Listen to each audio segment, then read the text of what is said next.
Hi friends, இன்றைக்கி எல்லாருக்கும் பிடிச்ச வெண்டைக்காய் செய்கிற மாதிரி செஞ்சால் எல்லாருமே விரும்பி சாப்பிடுவாங்க. இன்றைக்கி வெண்டைக்காயில் காரக்குழம்பு.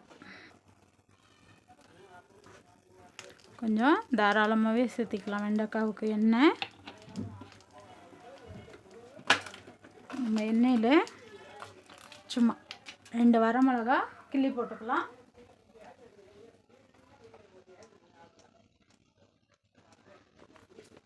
அதிலையே நம்ம கட் பண்ணி வச்சுருக்கிற வெண்டைக்காய், நான் இன்றைக்கி 300 கிராம் வெண்டைக்காய் எடுத்துருக்கேன். அதையும் கட் பண்ணி இதிலே சேர்த்துடலாம்.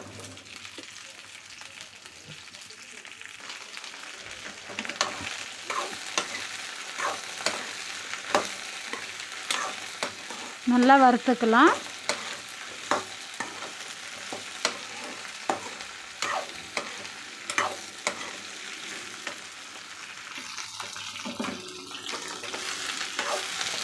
நல்லா ஓரளவுக்கு வெண்டைக்காய் ஒரு 50% இதிலே நல்லா குக் ஆகணும். அந்தளவுக்கு நம்ம வறுத்துக்கலாம் எண்ணெயிலேயே. இது கலர் மாறக்கூடாதுன்னு நினச்சிங்கன்னா லைட்டாக இதில் மஞ்சள் தூள் சேர்த்துனிங்கன்னா நம்மளுக்கு க்ரீன் கலர் அப்படியே தெரியும்.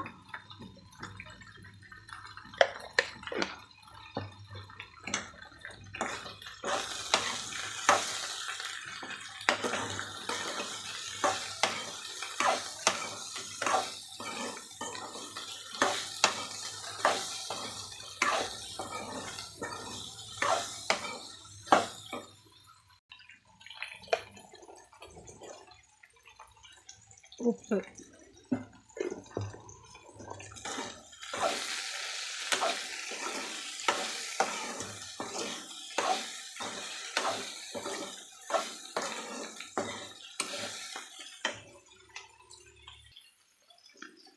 வெண்டைக்காய் நம்மளுக்கு நல்லா பாதி குக் ஆகிடுச்சு பாருங்கள். இப்போ வெண்டைக்காயை நம்ம எடுத்து வச்சிடலாம். வறுத்த வெண்டைக்காயை நம்ம தனியாக எடுத்துட்டோம். பாண்டில் கழுவிட்டு அடுப்பு மேலே வச்சிடலாம். நல்லா சூடு வரட்டும்.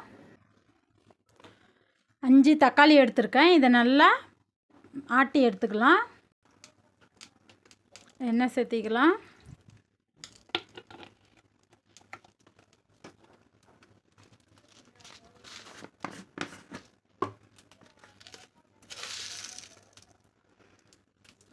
கடுகு,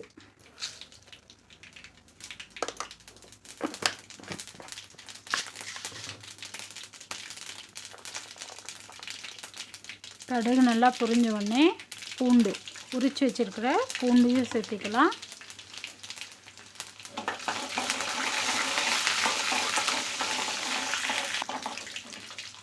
பாருங்க, பூண்டு நல்லா கலர் திரும்பிடுச்சு.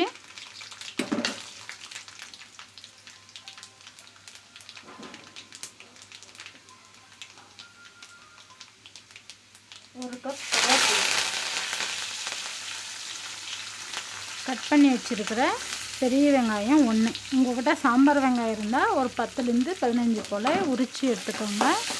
என்கிட்ட சாம்பார் வெங்காயம் காலி ஆகிடுச்சு, அதனால் நான் பெரிய வெங்காயமே எடுத்துருக்குறேன். வெங்காயம் நல்லா வதங்கட்டும். பெருங்காயம்,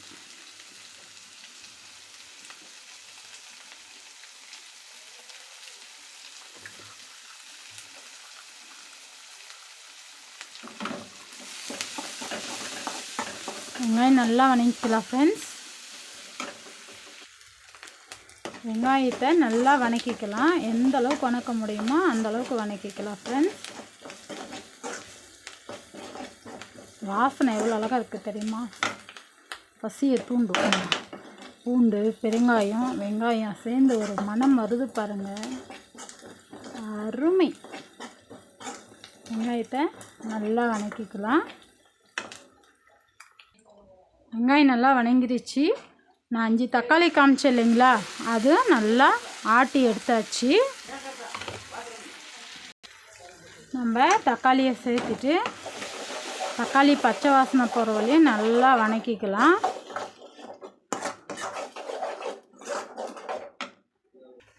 நம்மளுக்கு தக்காளியோடைய பச்சை வாசனை போயிடுச்சு.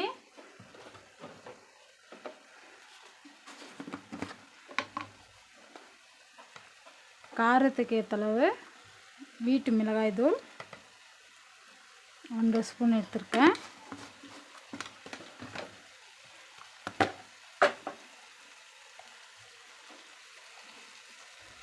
தனியாத்தூள் கொஞ்சம்,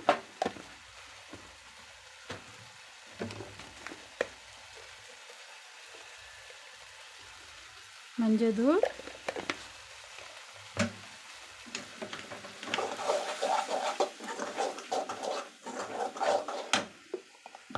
நம்ம மிக்ஸி ஆட்டினாங்க இல்லையா, அதில் தண்ணி அடைச்சி கொஞ்சம் சேர்த்துக்கலாம்.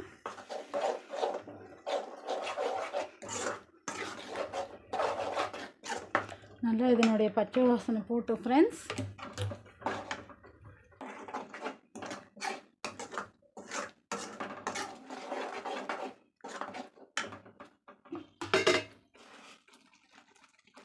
சாம்பாருக்கு தேவையான அளவு உப்பு, புளி 50 ml தண்ணி, 50 ml புளி, புளி கரைச்சல் 100 ml சேர்த்திக்கோங்க. நீங்கள் புது புளின்றதுனால கொஞ்சம் அதிகமாக சேர்த்துருக்கேன். கொஞ்சம் கருப்பாக இருக்கிற புளி இருந்தால் புளி கொஞ்சம் குறைவாக எடுத்துக்கலாம். நம்ம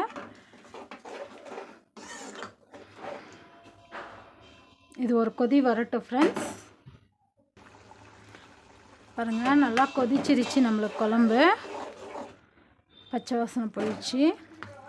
நம்ம வணக்கி வச்சுங்க இல்லையா வெண்டைக்காய், அதையும் இதிலே சேர்த்திடலாம்.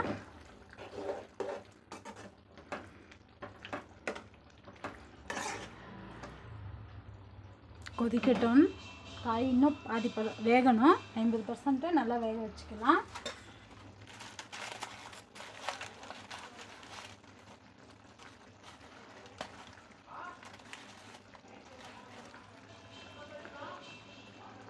வெல்லம்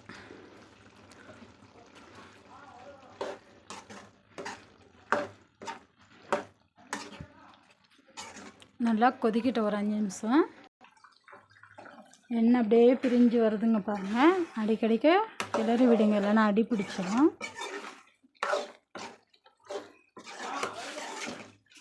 இன்னும் ஸ்லோ பண்ணிட்டு ஒரு 5 நிமிஷம் தட்டு போட்டு மூடி விட்டுடலாம். நல்லா வேகட்டும், கொதிக்கட்டும்.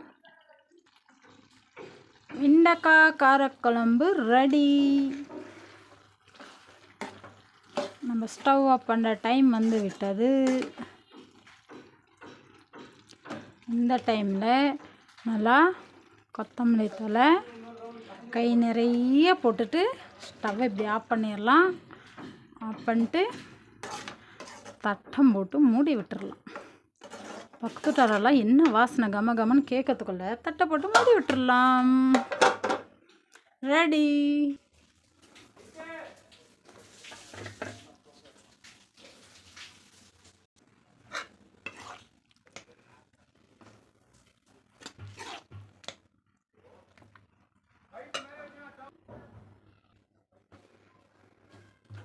வெண்டைக்காய் காரக்குழம்பு ரெடி. நீங்களும் ஒரு முறை சமைச்சு பாருங்கள், ருசிச்சு பாருங்கள். சேனல் பிடிச்சிருந்தால் லைக் பண்ணுங்கள், ஷேர் பண்ணுங்கள், கமெண்ட் பண்ணுங்கள், சப்ஸ்கிரைப் பண்ணுங்கள். Bye friends. நெக்ஸ்ட் வீடியோவில் சந்திக்கிறேன்.